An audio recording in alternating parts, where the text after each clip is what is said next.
Ang kwento ni Tomby.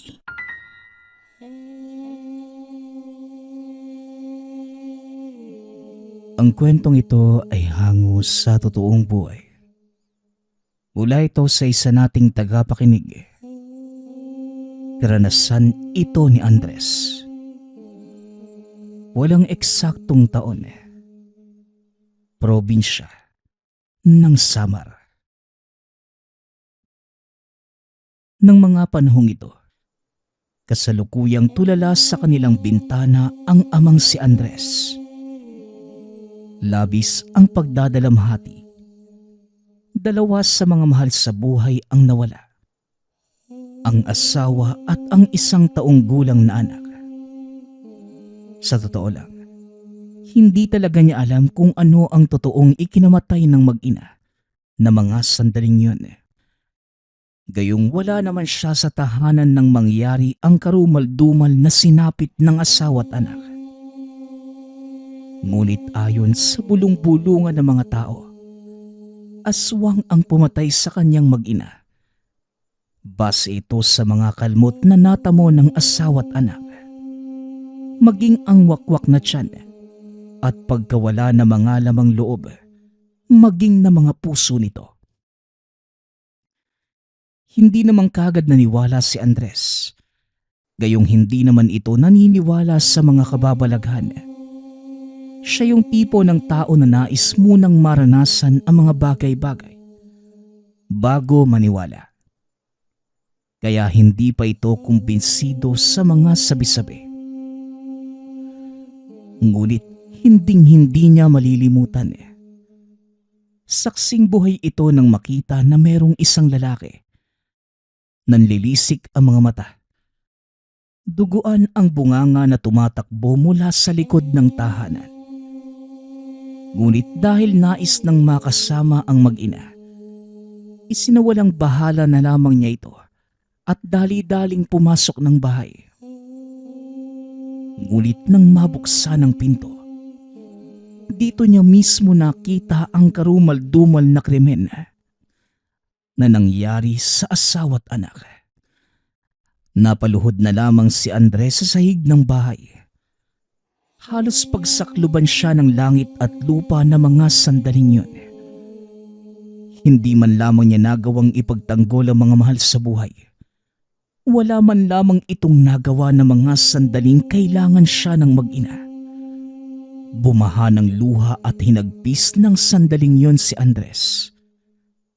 Magmula ng araw na mailibing ang bangkay ng mag-ina, nangako ito sa sarili na kung totoo man na aswang ang pumatay sa mag-ina, sa oras na mag-cruise ang landas nilang dalawa, matitikman ito ang galit ng isang amang nawala ng mahal sa buhay nang dahil sa kanya.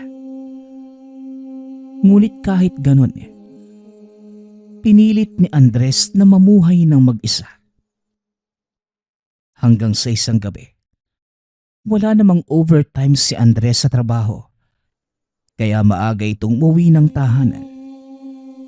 Papasok pa lamang ng bahay, meron itong namataang lalaki. Naroon sa silong ng isang kapitbahay, nakadapa na tila may hinihintay.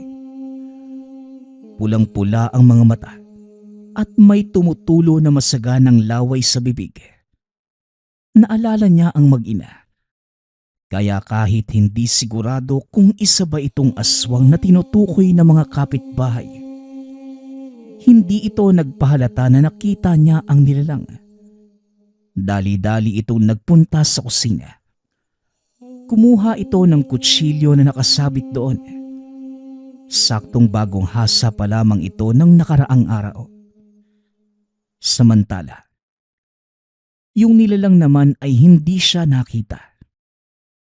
Kaya sa muling pagtingin sa bintana, nang naroon pa din ang nilalang, kaya naman dali-dali niyang ibinato ang patalim. Sakto namang magaling ito sa pagbato dahil isa ito sa laro at hilig ni Andres noong kabataan. Ngunit nang palapit na ang patalim, tila naramdaman ito ng nilalang. Nakailag pa ito ng bahagya, ngunit nadaplisan pa rin ang braso. Mabilis namang lumayo ang aswang. Alam niyang nasaktan ito. Matapos yun, lumabas si Andres ng tahanan at kinuha ang kutsilyo na bakas pa ang dugo ng aswang. Kinabukasan, kahit hindi masyadong naniniwala sa mga kababalaghan, napilitan itong puntahan ang isang albularyo na tawagin na lang natin sa pangalang Mang Damas. Nais lang sanang kumpirmahin ni Andres kung totoo ang hinala niya na hindi ito normal na tao at mapagtibay na din sa sarili na totoo ang mga aswang. At ito nga ang may gawa ng pagkamatay ng mag-ina. Nang makita naman ng matanda si Andres, dali-dali niya itong pinapasok sa tahanan. "Kumusta, Andres? Ano namang masamang hangin ang nagdala sa iyo papunta rito?" Tanong ni Mang Damas. Hindi na nagsalita pa si Andres. Dali-daling hinugot ang kutsilyo na may dugo pa ng aswang. "Aba iho, dugo ito ng aswang ah. At paano naman ito napunta sa iyong kutsilyo?" Manong, kagabi ho kasi, may nakita ako na isang lalaki doon sa silong nung kapitbahay nating si Marites. Balita ko, buntis yung anak na napangasawa. Kaya kahit hindi ako naniniwala, nagbabakasakali ako at ibinato ko itong kutsilyo sa kanya. Nadaplisan ko pa nga yung lalaki. Aba, kung ganon, kailangan mo itong ibaon sa lupa. Ito, kunin mo. Isang kapirasong papel na naglalaman ng orasyon. Sa oras na maibaon mo na sa lupa ang kutsilyo, basahin mo ito at maghintay sa mangyayari sa aswang. Manong, ano naman hong mangyayari kung gagawin ko ang bagay na yan? Basta iho, magugulat ka na lang. Hindi gagaling ang kanyang sugat. Mas lalala pa ito katagalan at magkakaroon ng impeksyon hanggang sa tuluyan na lang itong mamatay. Wika ng albularyo. Hindi na nagsalita pa si Mang Andres. Matapos makipag-usap sa matanda, nagpasalamat na ito kay Mang Damas at dali-daling lumabas ng tahanan nito. Bagamat unti-unti nang naniniwala sa mga kababalaghan, hindi pa rin ito lubos maisip kung totoo ang sinasabi ng matanda at kung paano mamamatay ang isang malakas na nilalang nang dahil lamang sa daplis sa balikat. Kinagabihan, sa labas ng tahanan, nagukay ito ng maliit na butas sa likod bahay. Inilibing ang kutsilyo na may dugo ng aswang. Matapos yon, kinuha niya ang papel na bigay ng matanda. Inusal ang mga dasal na nakasulat doon.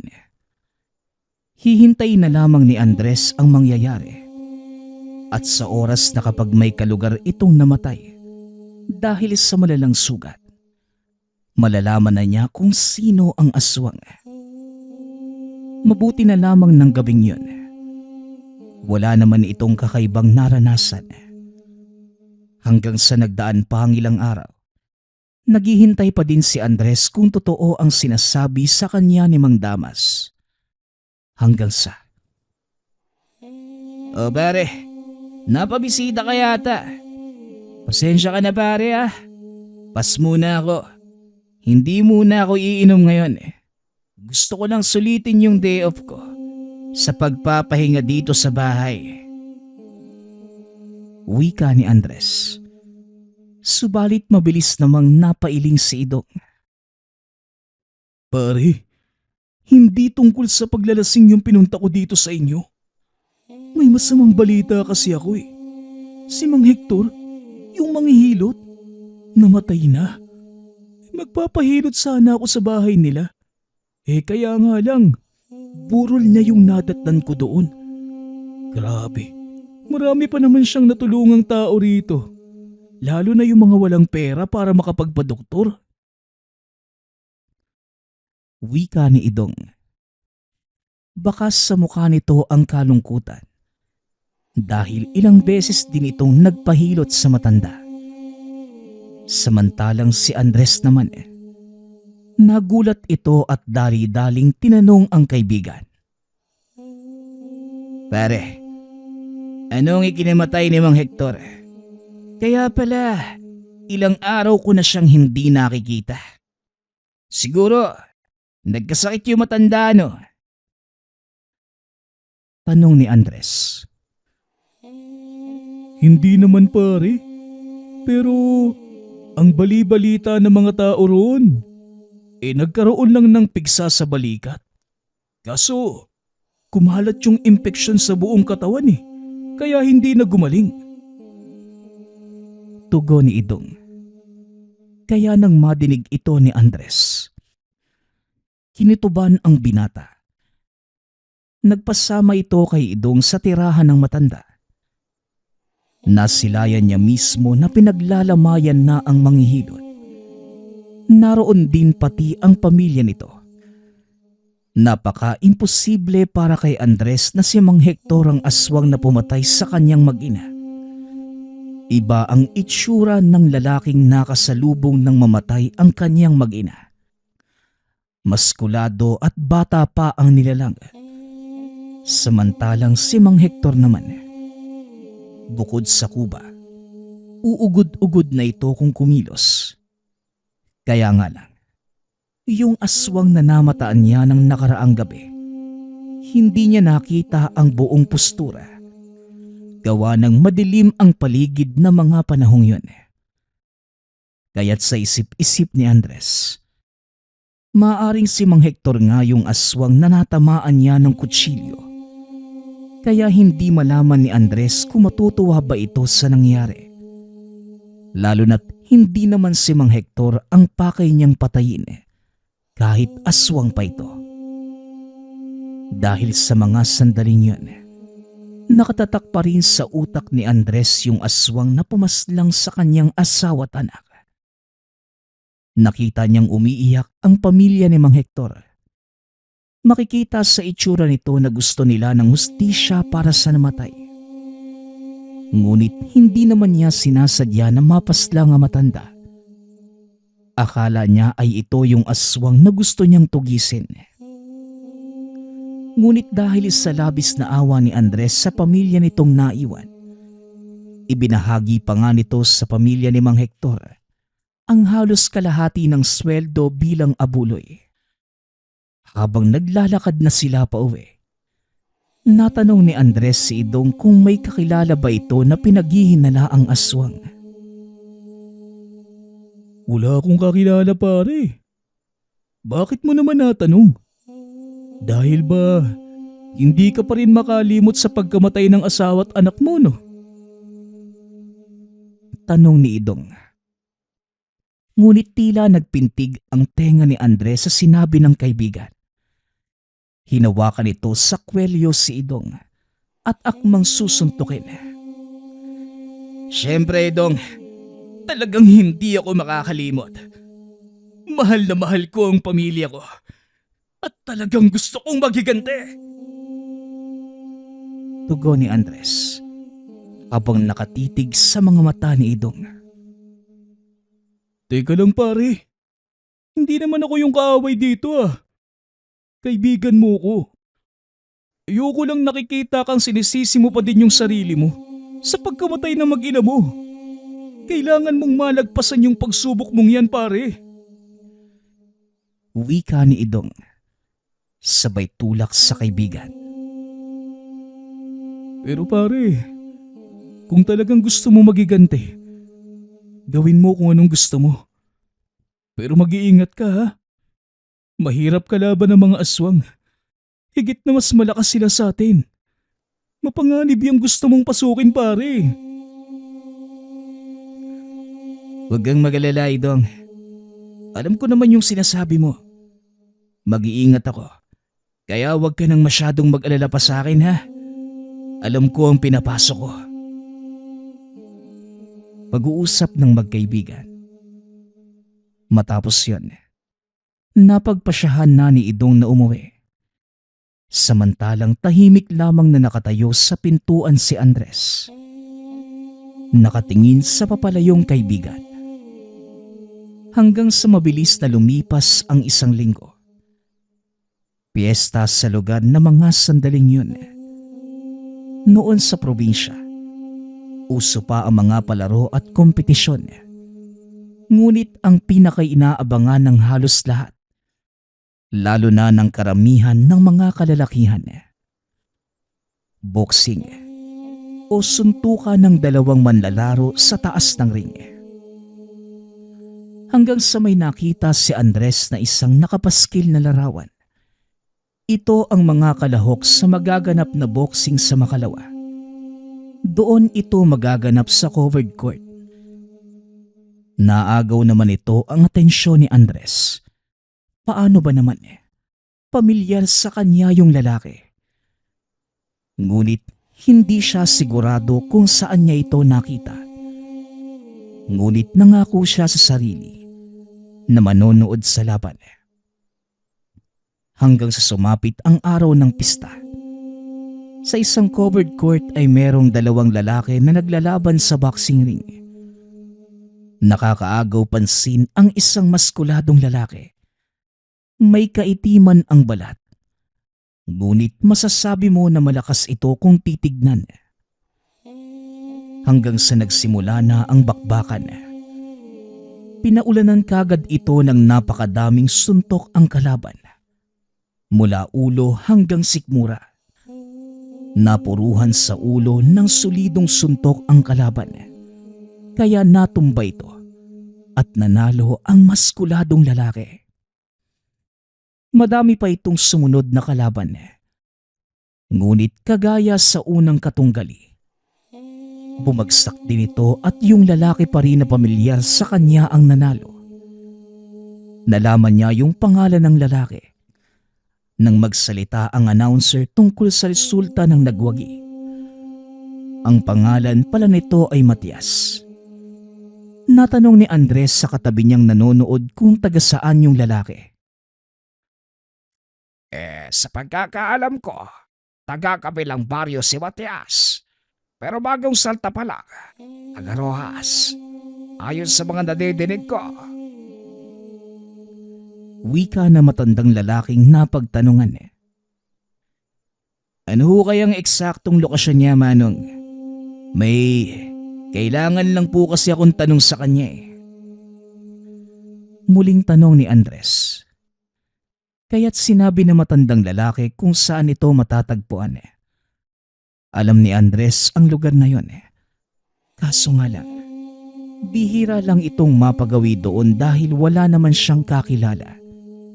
At isa pa, masyado ng liblib ang lugar na ito. Ngunit buo na ang pasya ni Andres ng mga oras na yon na magpunta sa lugar para sana magmanman.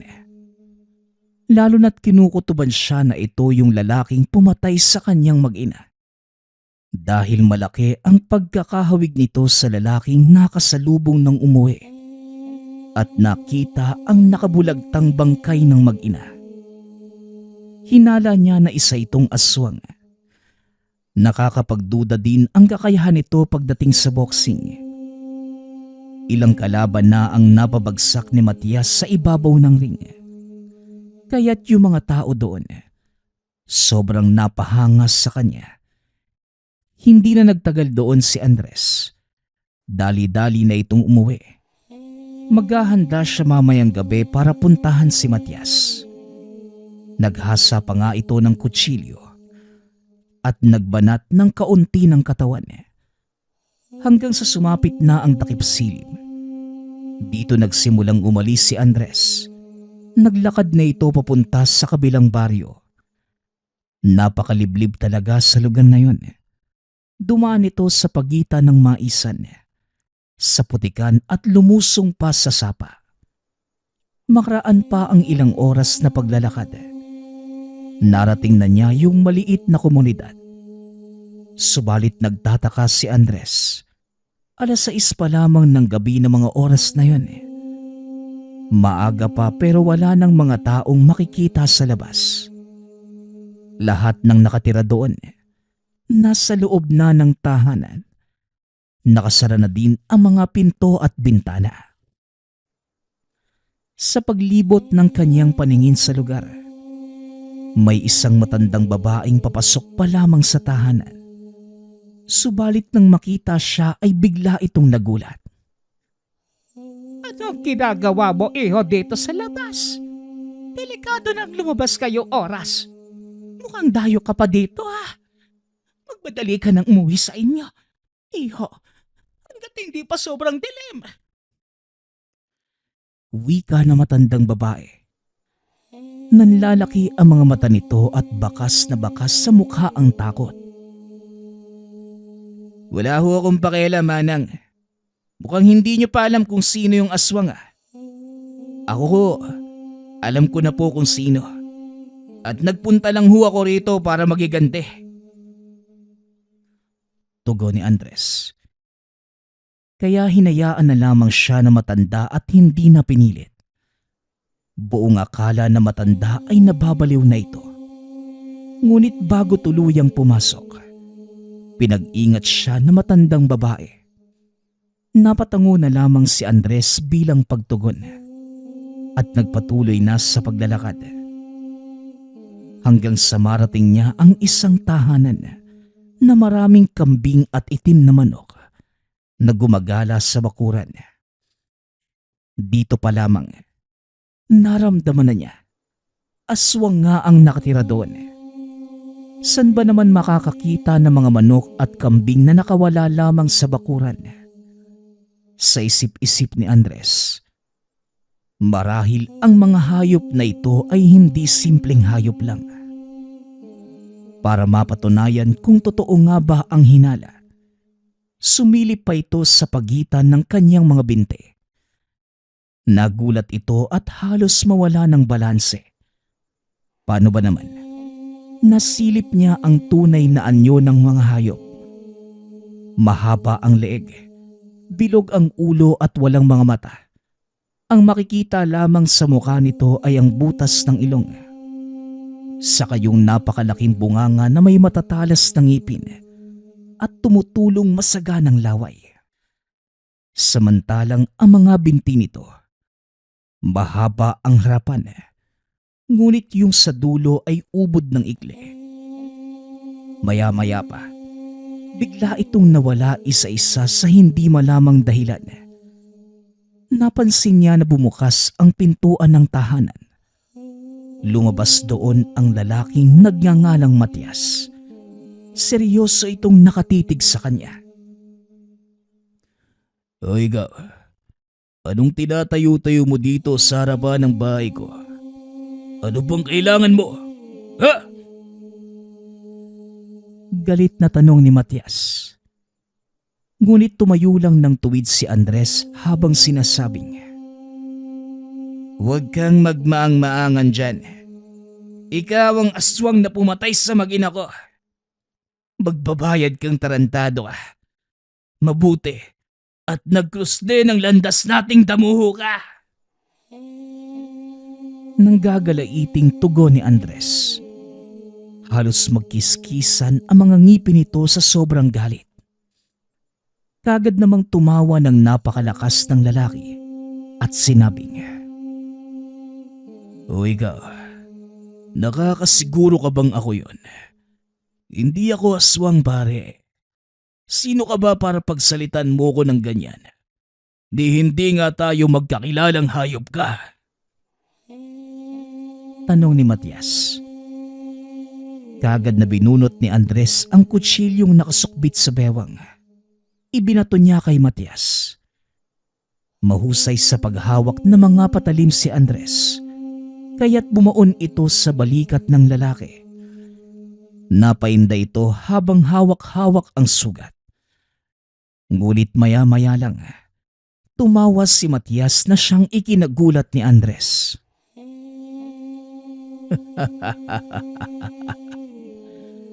Yan lang ba ang kaya mo? Napakadali namang maghagis ng kutsilyo sa isang tao eh. Gusto mong subukan ko sa'yo para malaman mo. Wika ni Matias. Patuloy lamang ito sa paghalakak habang hinuhugot ang pagkabao ng patalim sa balikat. Isa kang ang aswang hayop ka. Malinaw na sa akin na ikaw ang pumatay sa asawa at anak ko. Magbabayad ka. Papatayin kita! Sigaw ni Andres, kaya lalong tumawa ng malakas ang lalaki. Sige na nga, aamin na ako. Ako nga yung pumatay sa mag-ina mo. Ang masasabi ko lang sa'yo, napakasarap ng lamang loob at puso nila. Hanggang ngayon nga nalalasahan ko pa rin Tugon ni Matias. Dahil sa nadinig, nagpantig ang tenga ni Andres. Muli itong bumunot ng panibagong patalim. Buong gigil niya itong ibinato kay Matias. Sinigurado niyang masasapol ang dibdib. Ngunit laking gulat niya nang saluhin ito ng nilalang. Nakakainsulto ang binitawan nitong ngiti sa kanya. Hanggang sa'y binato rin sa kanya ang kutsilyo pabalik. Napasigaw ito sa sobrang sakit ng matamaan sa magkabilang kamay. Baon na baon ang kutsilyo nito sa kanyang laman, dahilan upang tumulo ang maraming dugo. Kung ako sa'yo, umalis ka na lang at baka kung ano pang magawa ko sa'yo. Maawa ka naman sa sarili mo dahil papatayin talaga kita. Seryosong wika ni Matias. Unti-unti na ding nagbabago ang anyo nito sa mga mata ni Andres. Tinutubuan na ito ng makakapal na balahibo sa muka. Naging solidong puti rin ang naglalakihang mga mata. Alam ni Andres na dihado siya sa labanan. Kaya isinantabi niya muna ang paghihigante. Dali-daling tumakbo pa uwi ng tahanan para kahit papano ay magamot ang sarili. Ngunit bago ito tuluyang makalayo sa lugar, naghamon sa kanya si Matias. Sa oras na malakas na ito, pwede itong bumalik at magtutuos sila ng pisikal na lakas. Kaya nang makauwi ng tahanan si Andres, dali-dali niyang binunot isa-isa ang kutsilyong nakabaon sa kanya. Abot langit ang nararamdamang sakit ni Andres. Malalim ang sugat. Marami ding dugo ang nawala sa kanya. Kaya kagad niya itong tinalian ng tela. Nanggagalaiti pa rin siya ng mga sandaling yun. Paano ba naman? Hindi niya napatay ang nilalang na nagdulot sa kanya ng habang buhay na kasawian. Naging emosyonal rin siya dahil hindi man lamang nakaganti. Ngunit hindi nagtagal. May naisip na paraan si Andres. Siguradong mapapatay niya ang aswang kapag ginawa niya ito. Kinabukasan, nagpasya si Andres na muling puntahan ang tahanan ni Mang Damas. Nang makapunta doon, sakto namang kakatapos pa lamang manggamot na matanda. "O Andres, anong kailangan mo?" "Teka, bakit may sugat ka sa magkabila ang kamay mo? Ano bang nangyari dyan?" Nag-aalalang tanong ni Mang Damas. "Kagagawan to ng aswang na pumatay sa asawa at anak ko. Mang Damas, nagtuos po kaming dalawa. Pero wag ho kayo mag-alala. Ayos lang po ako. Nagpunta lang ho ako sa inyo para magtanong kung paano ako makakakuha ng mutya. Sa ganung paraan magkakaroon ako ng pambihirang lakas." Tanong ni Andres habang seryosong nakatitig sa mata ng matanda. Nagulat naman ang matandang manggagamot sa nadinig. "Oh, Mukhang naniniwala ka na yata sa mga kababalagan, ano? Yun naman pala eh. Kilala mo na yung aswang Andres. Bakit hindi ka pa nagpunta sa barangay para ipatugis ang taong yon? Naku iho, hindi madali ang pagkuha ng mutya. Marami kang kahaharaping elemento. At kung hindi mo nga nakaya yung nag-iisang aswang, paano pa kaya yung marami? Wika ni Mang Damas. Hindi ko gagawin ang pagsuplong sa kanya sa barangay, Manong. Buo ho yung pasya ko. Lalabanan ko siya ng mag-isa. Gusto kong mamatay mismo sa kamay ko ang taong pumaslang sa mag-ina ko. At handa rin akong harapin ang mga maligno. Ganun ba? O sige.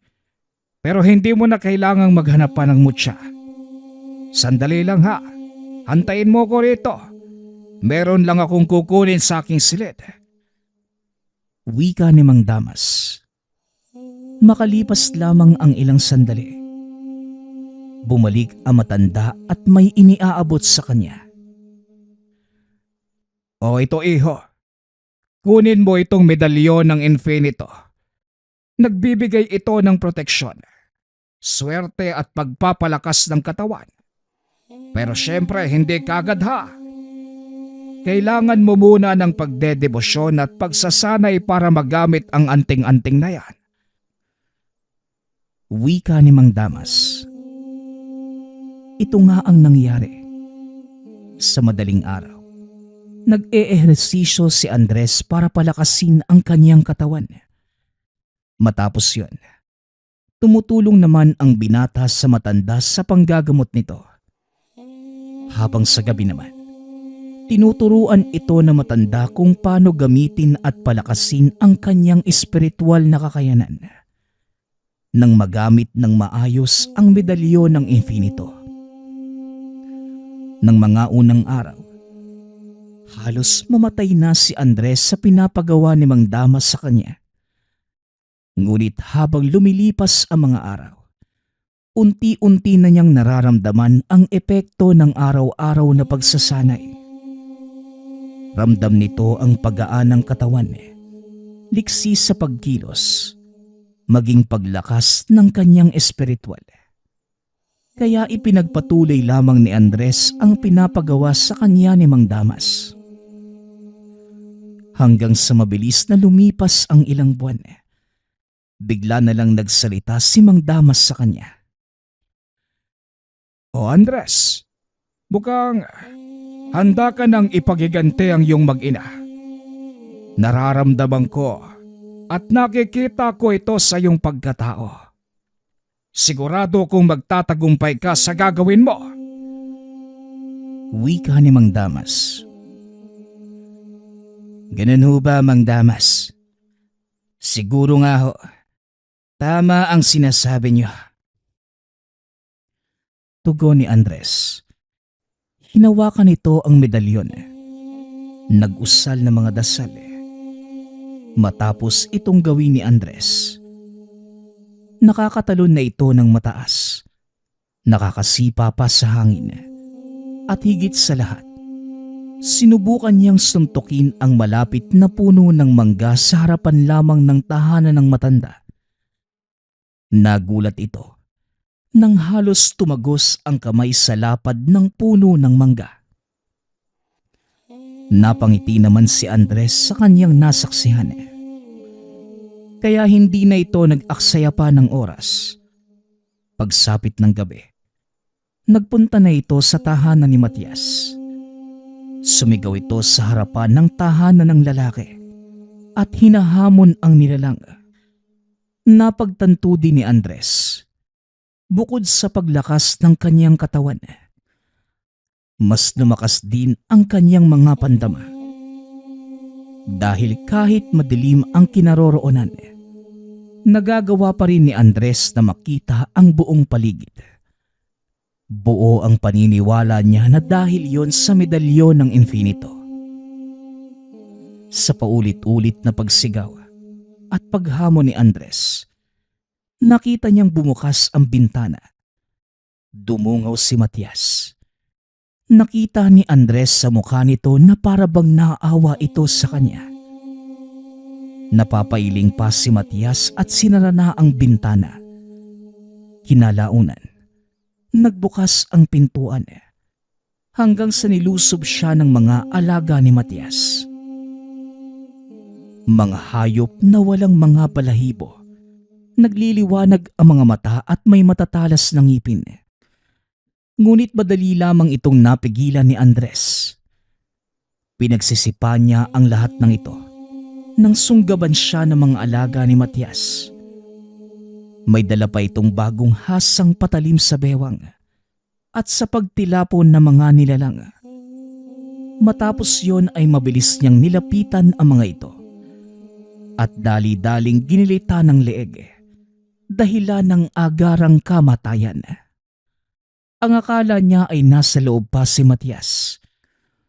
Ngunit nang mapatingin sa pinto, wala na ito doon. Para itong hangin sa bilis na dumaan sa kanya. Hindi namalayan ni Andres na nakahandusay na pala siya sa lupa dahil sa maliksing paglusob at pagsuntok sa kanya ni Matias. Hindi akalain ni Andres na ganun pala kalakas ang nilalang. At kahit may tangan na itong agimat, tinatablan pa rin siya ng malakas nitong suntok. Ano? Nagulat ka, no? Ang akala mo siguro, malakas ka na dahil may maipagmamalaki ka na sa akin. Hindi mo nga ako nabantayan kaya nakahiga ka ngayon sa lupa eh. Bumangon ka. Huwag ka munang matulog eh. Magpapawis muna tayo. Pang-iinsulto sa kanya ni Matias. Na nooy nakatitig sa kanya at tumatawa. Kitang-kita niya na mukha na itong demonyo na mga oras na yon. Kaya napikon si Andres. Dali-dali itong bumangon. Pinunasan muna ang tumutulong dugo sa pumutok na kilay. Kagad itong gumante ng dalawang magkasunod na suntok. Ang lahat ng yon ay hindi tumama. Hanggang sa masuntok na naman siya sa panga. Muntik pa itong matumba dahil sa lakas ng pagkakasuntok. Galit na galit si Andres. Kaya nagbitaw muli siya ng 5 magkakasunod na suntok. Tumama ang 3 suntok sa mukha ni Matias. Kaya nahilo ito. Napaluhod sa lupa. Tatadyakan pa sana ito ni Andres sa mukha. Ngunit kagad itong napigilan ni Matias. Mabilis pang nahawakan ang paa. Dahilan upang mawala ng balanse at lumagapak sa lupa. Pinaibabawan siya ni Matias. Pinaulan na ng maraming suntok. Subalit gumaganti rin ito ng pag-atake sa mukha ng kalaban. Habang sila'y nagpapagulong-gulong sa lupa at nagbubunuan ng lakas.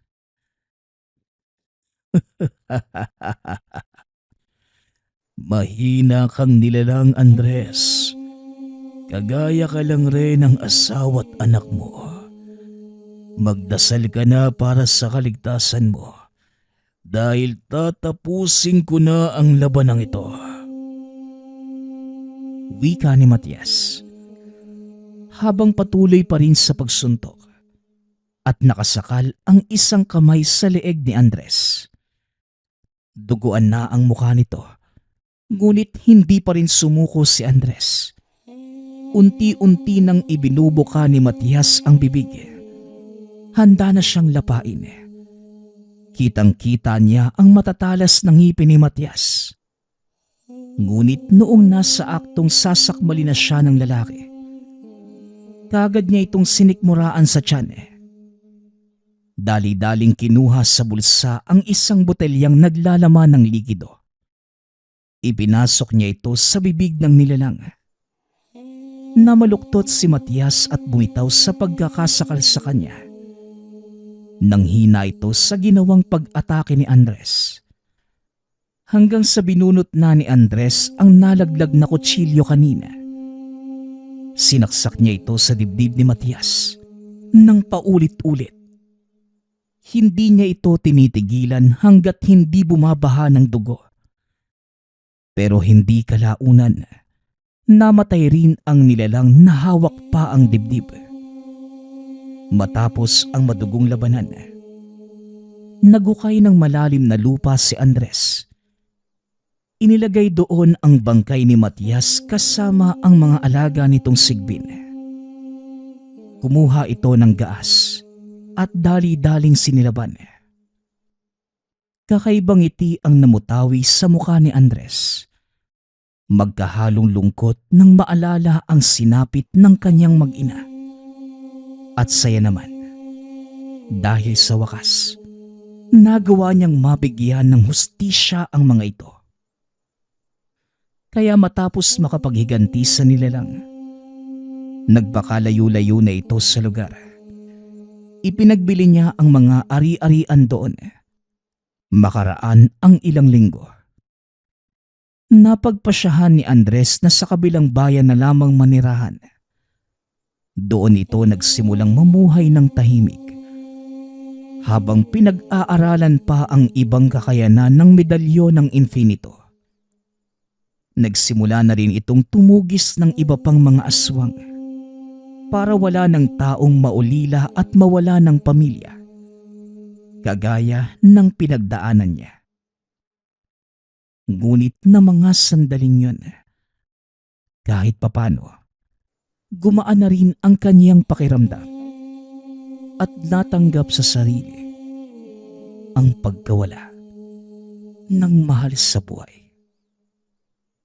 Nagpapasalamat nga pala ako sa lahat ng sumusuporta sa ating channel. Nawa ay patuloy niyong suportahan at pakinggan ang ating mga kwento. Hanggang sa muling pakikinig. Paalam.